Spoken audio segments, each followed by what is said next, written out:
Ah ouais, non, c'était une journée pour eux. Ah Maintenant que ouais? j'ai une fille de quasiment 15. Lucie Bernardoni a dit qu'elle était amoureuse, mais elle n'a jamais prononcé le nom de l'homme. Et depuis, un nom revient partout, Michael Goldman. Mais pour comprendre ce mystère, il faut d'abord revenir sur tous les hommes qui ont marqué sa vie. Quand Lucie Bernardoni prononce cette phrase « Je suis amoureuse, j'ai des papillons dans le ventre », quelque chose se produit immédiatement. Les fans s'interrogent, les journalistes cherchent des indices, les réseaux sociaux s'enflamment, et très vite, un nom apparaît dans les conversations, Michael Goldman. Mais Lucie, elle, ne confirme rien. Elle parle d'une belle histoire d'amour, elle évoque un sentiment simple, presque fragile, elle laisse entendre qu'elle a peut-être enfin rencontré quelqu'un qui lui apporte de la paix. Et pourtant, jamais elle ne prononce le nom de cet homme. Cette absence de réponse est peut-être ce qui rend l'histoire encore plus fascinante, car plus Lucie se montre discrète, plus la curiosité grandit, plus elle protège sa vie privée, plus le public cherche à deviner ce qu'elle cache. Mais réduire cette histoire à une simple rumeur serait une erreur, car Lucie Bernardoni n'est pas seulement une femme au cœur mystérieux, elle est aussi une femme qui a déjà traversé plusieurs tempêtes sentimentales. Pour comprendre pourquoi aujourd'hui, ces mots résonnent autant, il faut revenir en arrière. Revenir à l'époque où Lucie n'était encore qu'une très jeune fille qui montait sur scène pour la première fois devant des millions de téléspectateurs. Nous sommes en 2004. Cette année-là, la France découvre une adolescente sensible, au regard intense, qui entre dans le château de la Star Academy 4. Elle n'a que 17 ans. À cet âge, beaucoup de jeunes apprennent encore à comprendre leurs émotions. Mais Lucie, elle, doit apprendre à les vivre sous les projecteurs.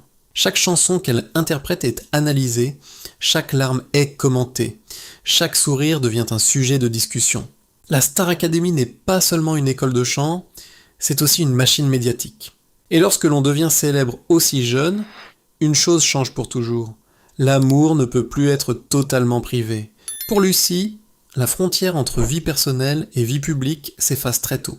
Ses relations sont observées, ses choix sentimentaux deviennent des histoires racontées dans les magazines, et parfois même, ses silences parlent plus fort que ses paroles. Pourtant, malgré cette exposition permanente, Lucie Bernardoni n'a jamais cherché à transformer sa vie amoureuse en spectacle. Au contraire, elle fait partie de ces artistes qui préfèrent protéger leur intimité, elle parle peu de ses relations, elle évite les déclarations trop spectaculaires. Mais paradoxalement, cette discrétion nourrit encore davantage la curiosité du public. Car lorsque quelqu'un garde le silence, chacun commence à imaginer ce qui se cache derrière. Et aujourd'hui, lorsque Lucie Bernardoni confie simplement qu'elle est amoureuse, cette phrase résonne différemment. Ce n'est plus la confession d'une adolescente, c'est celle d'une femme qui a connu la célébrité, la maternité, l'amour et aussi les ruptures. Alors forcément, une question se pose. Qui est cet homme capable de faire battre son cœur aujourd'hui? Michael Goldman est-il réellement ce nouveau chapitre de sa vie? Ou bien le public projette-t-il ses propres histoires dans un silence que Lucie préfère préserver? Pour comprendre cette énigme, il faut remonter bien avant les rumeurs, bien avant les spéculations, bien avant cette phrase qui a tant fait parler. Car dans la vie de Lucie Bernardoni, un homme a déjà changé son destin d'une manière irréversible. Et cet homme ne s'appelle pas Michael Goldman. Avant les suppositions autour de Michael Goldman, il y a eu un homme dont l'importance dans la vie de Lucie Bernardoni dépasse largement celle d'une simple histoire d'amour. Cet homme s'appelle Pedro Alves. Pedro Alves évolue lui aussi dans l'univers artistique. Chanteur et artiste lié au monde des comédies musicales, il partage avec Lucie une sensibilité pour la musique et la scène. C'est dans cet univers, fait de répétitions, de projets artistiques et de rencontres créatives que leurs chemins se croisent. À ce moment-là, Lucie n'est plus seulement la jeune finaliste de la Star Academy que le public a découverte quelques années plus tôt. Elle tente de construire sa vie d'adulte, loin du bruit médiatique, loin de cette image figée de jeune talent prometteur. Elle veut simplement vivre, aimer, avancer. Et c'est dans cette période de transition que naît une relation importante avec Pedro Alves. Mais leur histoire ne restera pas une simple romance. En 2010, Lucie Bernardoni devient mère. Sa fille, Lily Angelina, naît de cette relation. Et à partir de ce moment-là, la vie de Lucie change profondément. car devenir mère transforme tout. Et pour Lucie, cette naissance marque un tournant. Pedro Alves n'est donc pas seulement un ancien compagnon, il est l'homme avec qui Lucie est entrée dans le rôle le plus bouleversant de sa vie, celui de mère. Ce rôle-là, contrairement aux histoires d'amour, ne disparaît jamais. Une relation sentimentale peut s'achever. Deux personnes peuvent décider de suivre des chemins différents. Mais lorsqu'un enfant existe, l'histoire ne se termine jamais vraiment. Elle se transforme. Elle devient une responsabilité partagée, un équilibre fragile, parfois une distance, parfois une coopération silencieuse. Et pour une femme connue du grand public, cet équilibre est encore plus délicat. Car pendant que Lucie tente de construire sa vie de mère, le public continue de la regarder comme une artiste. Les téléspectateurs voient en quoi la chanteuse, la répétitrice, la figure familière de la télévision. Mais derrière cette image médiatique, il y a aussi une femme qui doit apprendre à naviguer entre deux mondes. D'un côté, la scène, la musique, les projets professionnels. De l'autre, la maternité, les responsabilités quotidiennes et les choix difficiles que toute famille doit affronter. Trouver l'équilibre entre ces deux réalités n'est jamais simple. Beaucoup de femmes connaissent cette tension entre carrière et famille, mais lorsqu'on est une personnalité connue, chaque décision semble observée, analysée, parfois jugée par ceux qui ne voient qu'une petite partie de l'histoire. Lucie Bernardoni, elle, a toujours essayé de garder une certaine pudeur sur ce chapitre de sa vie. Elle n'a jamais cherché à transformer sa maternité en spectacle médiatique. Elle n'a jamais voulu que sa fille devienne un sujet public. Et c'est peut-être cette discrétion qui rend son parcours encore plus touchant. Car derrière les chansons, derrière les plateaux télévisés, derrière les sourires face aux caméras, il y a une femme qui, comme tant d'autres, a dû apprendre à avancer après une séparation tout en restant mère. Lily Angelina est la fille de Lucie Bernardoni et de Pedro Alves. Elle naît en 2010, dans une période où la vie de Lucie est déjà partagée entre deux univers très différents. Celui de l'artiste, habitué à la scène et au plateau de télévision, et celui beaucoup plus intime d'une jeune mère qui découvre une responsabilité immense. Et ce rôle-là est probablement le plus exigeant de tous. Car être mère ne ressemble à rien de ce que l'on apprend dans une émission de télévision. Il n'y a pas de répétition, pas de script, pas de public pour applaudir. Il n'y a que des choix, parfois difficiles, souvent invisibles. Lorsque deux parents se séparent, la situation devient encore plus délicate. Car si l'histoire d'amour peut se terminer entre deux adultes, la responsabilité envers un enfant, elle, continue. Dans le cas de Lucie et Pedro Alves, certains articles de presse ont évoqué au fil des années une réalité familiale parfois complexe, laissant entendre que Lily Angelina aurait passé une partie de son enfance principalement auprès de son père. Ce type d'information reste toujours sensible et mérite d'être abordé avec prudence. Car la vérité d'une famille ne tient jamais en quelques lignes dans un magazine.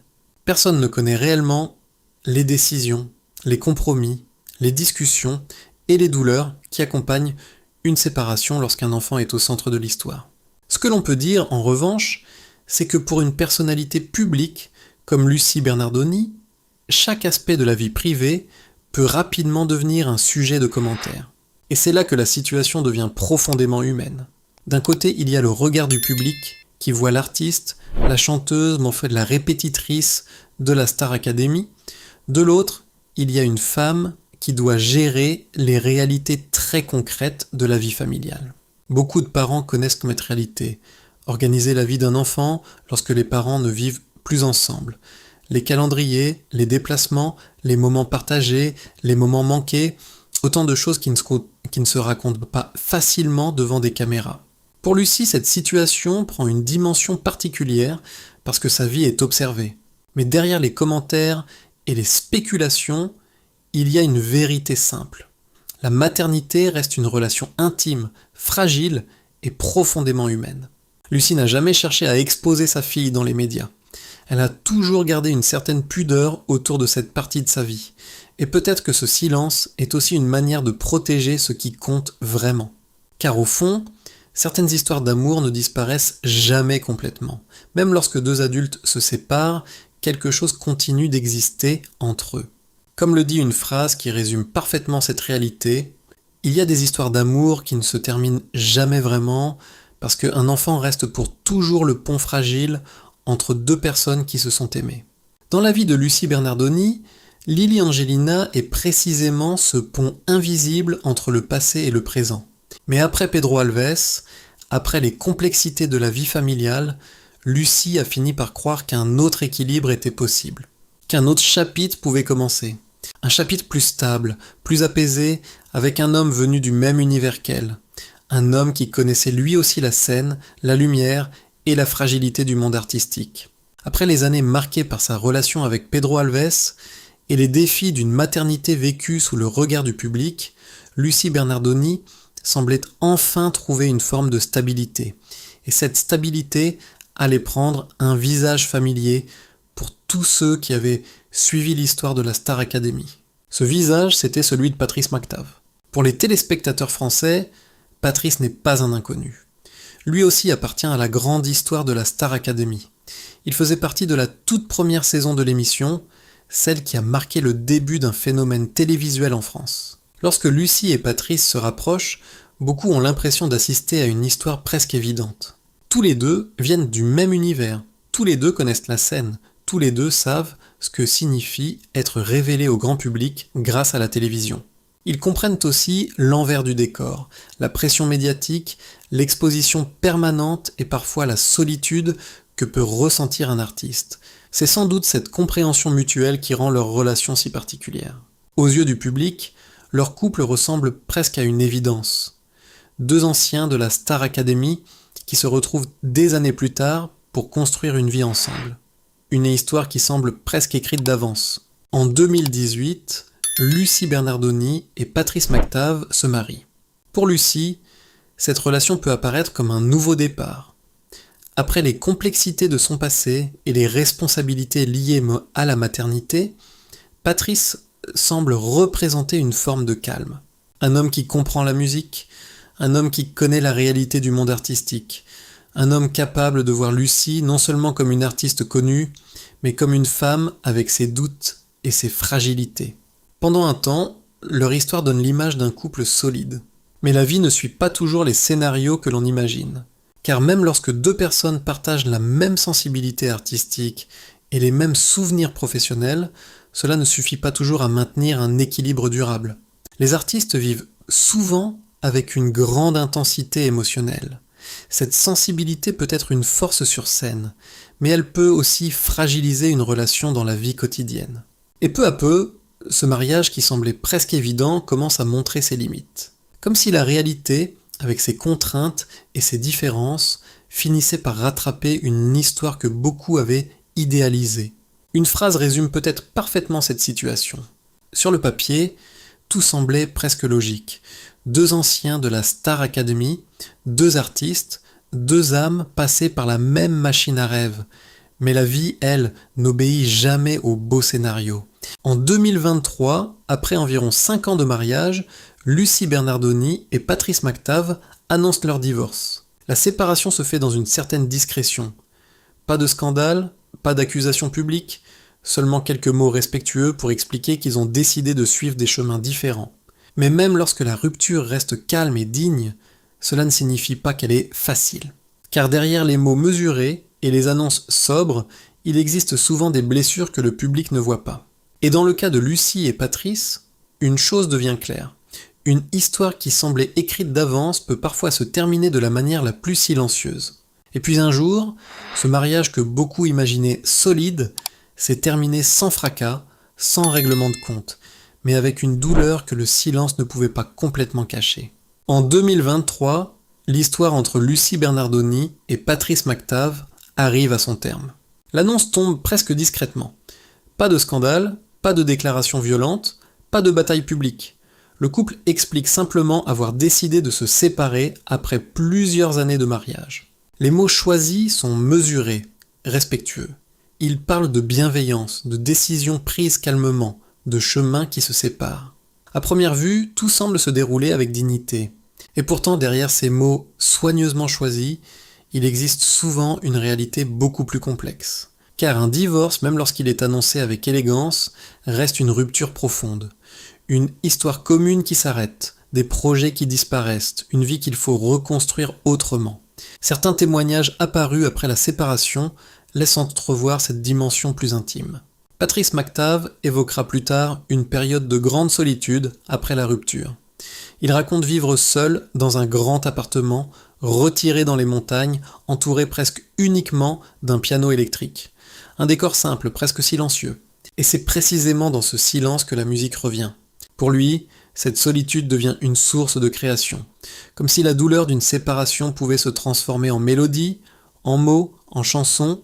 Cette image est forte. Un homme seul dans un appartement trop grand face à un piano. Elle rappelle que même les séparations les plus calmes peuvent laisser derrière elles un profond vide. Car lorsqu'une relation se termine, il ne reste pas seulement des souvenirs. Il reste aussi des habitudes brisées, des silences nouveaux, des nuits plus longues que les autres. Et pour Lucie Bernardoni, cette période représente sans doute un moment de bascule. Une femme qui a déjà connu plusieurs chapitres sentimentaux, qui est devenue mère, qui a construit une vie artistique, et qui doit maintenant accepter qu'un mariage, lui aussi, fasse partie du passé. Avec le temps, les blessures ne disparaissent pas toujours, elles se transforment. On devient plus prudent, plus discret, plus attentif à ce que l'on partage avec le monde, car lorsqu'une personne a aimé profondément, puis perdu cet équilibre, elle ne regarde plus l'amour de la même manière. Elle avance différemment. Peut-être plus lentement, peut-être avec davantage de silence, mais aussi avec une lucidité nouvelle. Une phrase résume parfaitement ce type de séparation. Un divorce peut être annoncé avec respect, avec bienveillance, avec des mots très propres, mais derrière les mots propres, il y a parfois des nuits très sales, très longues, très silencieuses. C'est pour cette raison que les mots prononcés par Lucie Bernardoni, quelques années plus tard, prennent une dimension particulière.